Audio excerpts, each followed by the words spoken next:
तो इनका क्या जवाब है, वो जवाब जानना चाहते हैं, तो थोड़ा जवाब दीजिए हमारे माध्यम से। देखिए, ये जो इन्होंने सवाल किया है, ये सिर्फ इन्हीं का सवाल नहीं है।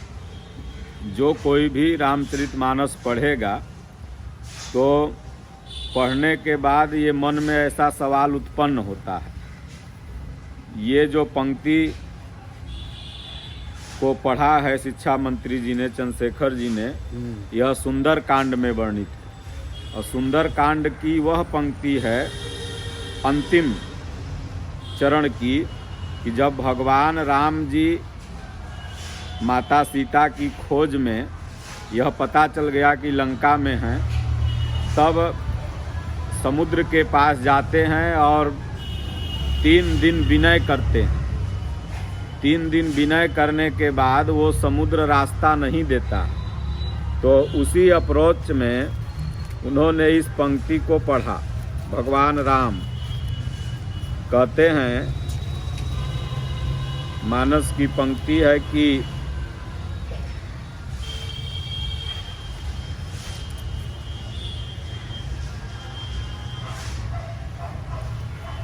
ढोल गंवार शूद्र पशु नारी सकल ताड़ना के अधिकारी। प्रभु भल कीन मोह सिख दीनी मर जादा पुण्य तुम्हारी कीनी। ढोल गंवार शूद्र पशु नारी सकल ताड़ना के अधिकारी। भगवान राम जब क्रोधित हो जाते हैं तो ये समुद्र कहता है, समुद्र कहता है कि भगवान आपने अच्छा किया जो भय दिखाया, नहीं अगर भय दिखाते तो हम शायद रास्ता देने के लिए या आपका दर्शन पाने के लिए नहीं आते। उसी पर ये समुद्र अपने लिए कह रहा है, अपने लिए कह रहा है कि प्रभु भल कीन्ह मोह सिख दीनी मर जादा पुण्य तुम्हारी कीन्ही। आपने सीख दिया इसलिए मैंने आपकी मर्यादा की। और नीचे की पंक्ति पढ़ते हुए समुद्र कहता है कि ढोल गंवार शूद्र पशु नारी सकल ताड़ना के अधिकारी। तो बाहर के लोग जब भी इसको अगर बाहरी जाति से, जैसा कल मैं बताया था कि रामचरितमानस और गीता में जो वर्ण शब्द आया है, यह एक साधक के साधना का स्तर है, न कि मतलब कि ये कोई जाति है। तो इसलिए इसका एक अर्थ है। अगर इस अर्थ को हम समझ जाएंगे तो अपने आप यह समझ लेंगे कि नहीं, जो ये बात है वो विवादित नहीं है। लेकिन यह अर्थ कब समझ में आएगा? यह अर्थ तब समझ में आएगा जब कोई तत्वदर्शी महापुरुष, जो गोस्वामी तुलसीदास जी के स्थिति का है, क्योंकि यह गोस्वामी तुलसीदास जी रामायण का रामचरितमानस ट्रांसलेट करते हैं, तो उनके विचार में क्या चल रहा है, किस विचार से वो ये सब चौपाई या दोहा लिख रहे हैं, तो ये विचार तभी हमको और आपको समझ में आएगा जब वैसे महापुरुष की शरण में जाएंगे। तो वैसे महापुरुष हैं कहाँ, हम उनको ढूंढें कहाँ? तो उसके लिए महापुरुषों ने गीता में, रामायण में बताया कि ओम का जाप या राम का जाप आप करेंगे तो भगवान किसी न किसी व्यवस्था से ऐसे महापुरुषों से मिलवा देंगे। तो आइए हम आपके प्रश्न पर चलते हैं, जो मंत्री जी ने भी प्रश्न किया है कि इसका उत्तर कोई हमें दे दे तो हम समझें। तो इसका उत्तर, जैसे ढोल, अगर जो रामचरितमानस में लिखा हुआ है साधारण दृष्टि में कि ढोल को पीटो तब बजती है। गंवार, गंवार माने पढ़ा लिखा नहीं है, उसको पीटो तब काम करेगा। शूद्र मतलब छोट जात, जैसा कि बाहर के दृष्टिकोण से अगर पढ़ेंगे तब उसको पीटो तो काम करेगा। नारी, नारी का मतलब स्त्री, उसको मारो तो काम करेगी। साधारणतया दृष्टि से पढ़ने वाले व्यक्ति के अंदर यही अर्थ इसका समझ में आएगा, ताड़ना के अधिकारी। लेकिन नहीं, बोले राम सकोप बस भय बिनु होय न प्रीत।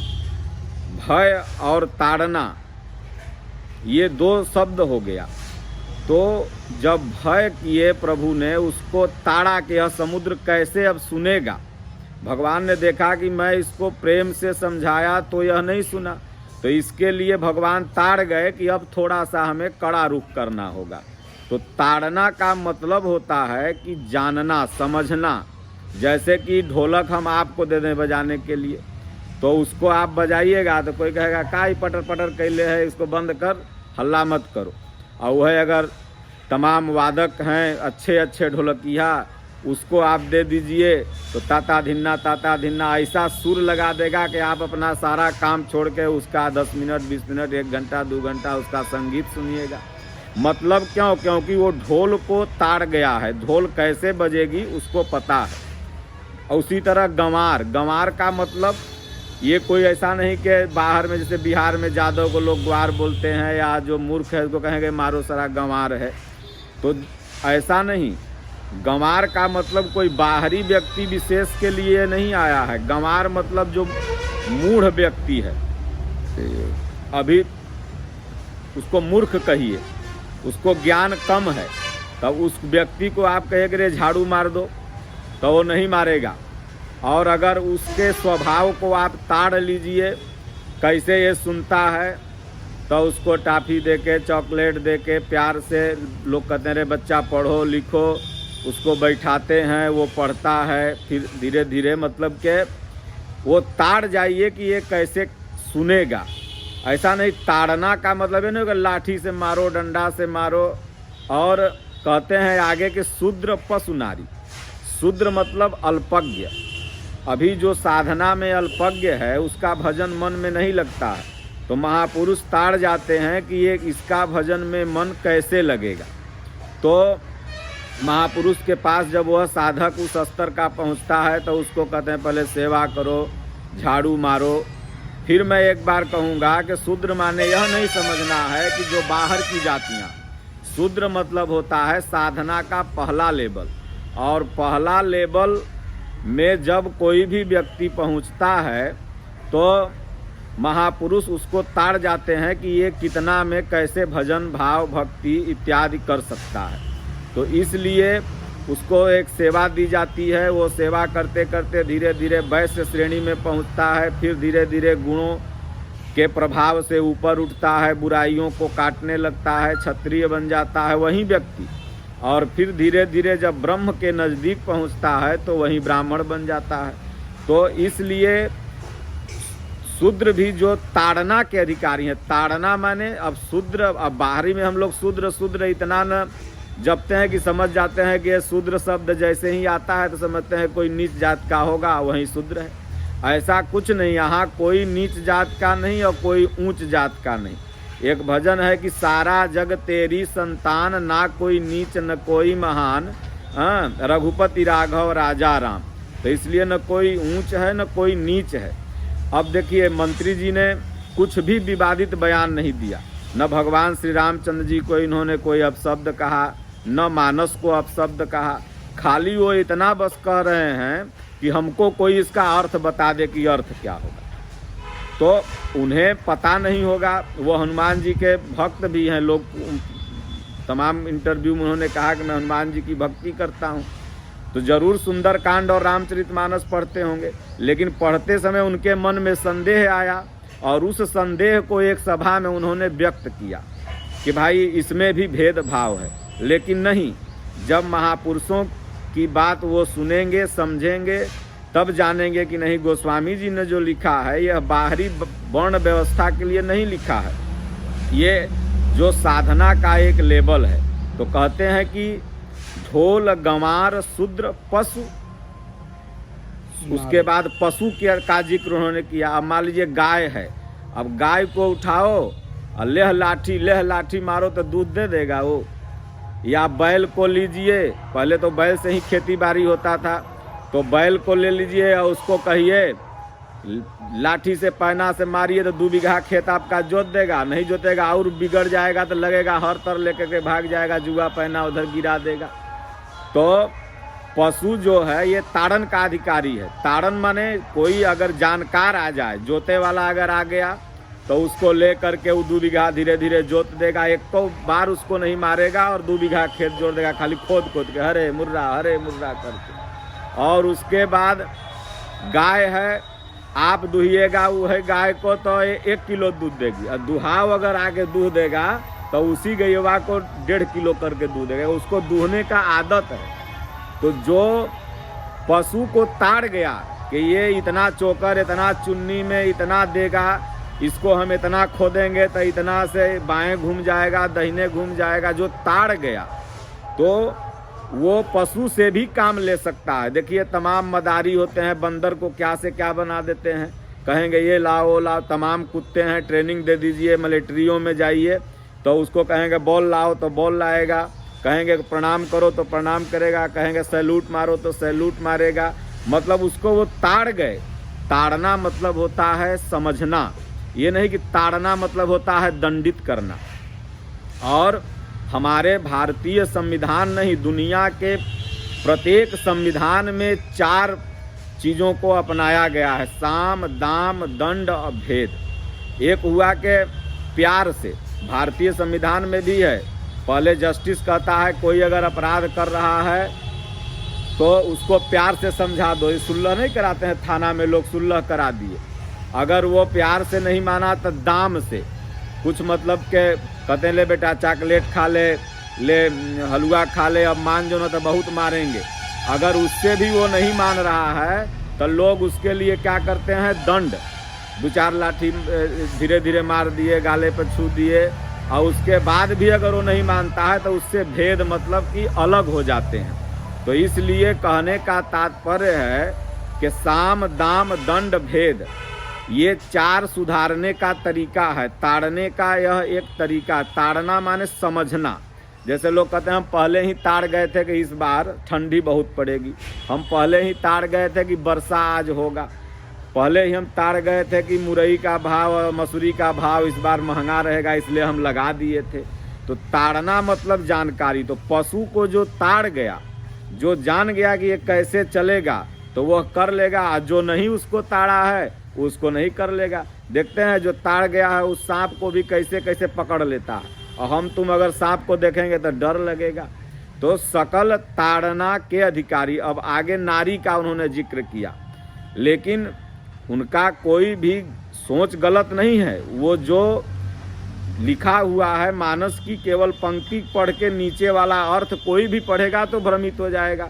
अब इन्हीं दोहा चौपाइयों का आसरा लेकर के एक बहुत बड़े वर्ग पर भारत में बुद्धिजीवियों के द्वारा अत्याचार किया गया, यह भी नहीं नकारा जा सकता कि इन्हीं दोहा चौपाइयों का आसरा लेकर के, जो कि ये दोहा चौपाई नहीं कहती है कि तुम ऐसा करो, लेकिन कुछ लोगों ने कहा देखो रामायण में लिखा हुआ है ऐसे इसको करेंगे तो यह होगा।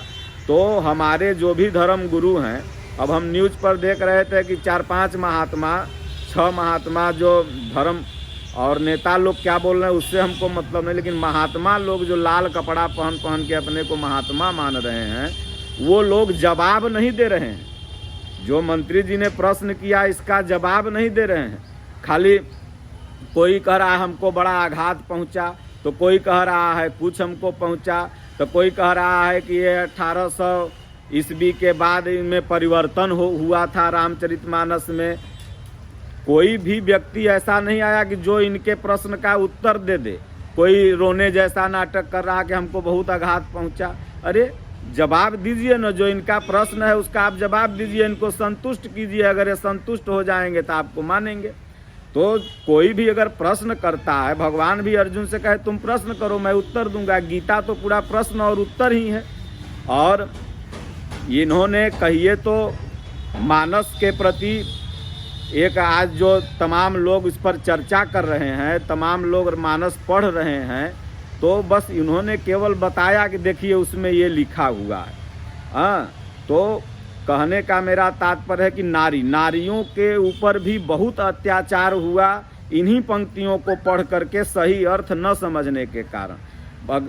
सोचिए कि अभी भी नारी को लोग वस्तु मानते हैं, लेकिन इसका जो सही अर्थ होगा बाबा तुलसीदास जी के जो मनोभाव में जो अर्थ है, या जो महापुरुष पूज्य गुरुदेव भगवान बताते हैं, महाराज जी की एक पुस्तक शंका समाधान है, मैं इनको भेंट करूंगा। उसमें तमाम ऐसे जितने भी शंका हैं सनातन धर्म के प्रति, सारी शंकाओं का उसमें निवारण है, उसमें सबका सही और सटीक अर्थ बताया गया है। तो उसमें नारी का मतलब एक तो बाहरी नारी हैं जैसा कि सब समाज में है, लेकिन एक नारी चित्त वृत्ति को कहा गया है। जब तक हमारी चित्त की वृत्तियाँ संसार में भटक रही हैं तब तक परमात्मा नहीं मिल सकते हैं। खैर यह विषय अलग हुआ, इस पर बहुत बड़ा वीडियो बन जाएगा, लेकिन केवल मैं इतना बताता हूँ कि नारी को जो ताड़ जाए, जैसे घर में तमाम या कोर्ट में या थाने में हजारों केस ऐसा होगा कि कोई पत्नी जाके केस कर दी किसी के ऊपर के हमको पति ताड़ना करता है, समाज ताड़ना करता है, गुतिया हजारों केस ऐसे होंगे, तो हमको दंडित करता है, मारता है, पीटता है। लेकिन बहुत सारे पति ऐसे भी हैं जो अपने पत्नी को ताड़ गए हैं कि ये कितना में खुश रहेगी, कितना में मेरी बात को समझेगी, उसी हिसाब से उसको बोलते हैं तो वो काम कर देती है। कोई भी काम, और उसी को आप पत्नी को डंडा उठाइए, लगिए मारने तो वो दिन भर खानों नहीं बनाएगी, कामों नहीं करेगी। तो ताड़ने का मतलब समझिए कि जो आपकी अर्धांगिनी आपके साथ आई है जीवन बिताने के लिए, तो उसका कैसे वो आपसे खुश रहेगी, किस बात विचार व्यवहार को आप उसके सामने पेश कीजिए, उसको ताड़ जाइए, समझ जाइए। जैसे आप अपने बेटा को ताड़ जाते हैं, अपने दोस्त को ताड़ जाते हैं, अपने गुरु को ताड़ जाते हैं कि गुरु का कैसे हम आज्ञा का पालन करेंगे, गुरु हमसे खुश रहेंगे। तो इसलिए ढोल गंवार शूद्र पशु नारी सकल ताड़ना के अधिकारी। और यह समुद्र कह रहा। अब हास्यास्पद बात है कि समुद्र को कोई आज तक सुना है बोलते हुए? आप बताइए, समुद्र को सुने हैं बोलते हुए? पेड़ को सुने हैं बोलते? तब तो निबोला जीव है, एक तरह से कहिए, कोई बोल नहीं सकता है, बोलता तो आदमी है। लेकिन गोस्वामी जी यहाँ पर क्या कह रहे हैं कि समुद्र यह बात प्रभु से कह रहा। तो समुद्र का मतलब संसार ही समुद्र है। संसार में जो भी व्यक्ति है वह भगवान से यह प्रार्थना करता है कि प्रभु किसी तरह से हमें आप अंतःकरण में आइए, और जो ये संसार में मैं डूब रहा हूँ उसमें आप राम नाम का सेतु बना दीजिए। राम नाम सेतु बांध के समय ही इस तरह की प्रक्रिया हुई थी। सेतु बांध के समय ही भगवान रास्ता मांग रहे थे। तो यह कौन सा सेतु? राम नाम का सेतु। तो हर जीव चाहता है कि राम नाम का सेतु तैयार हो जाए और उसी पर चढ़ करके राम नाम के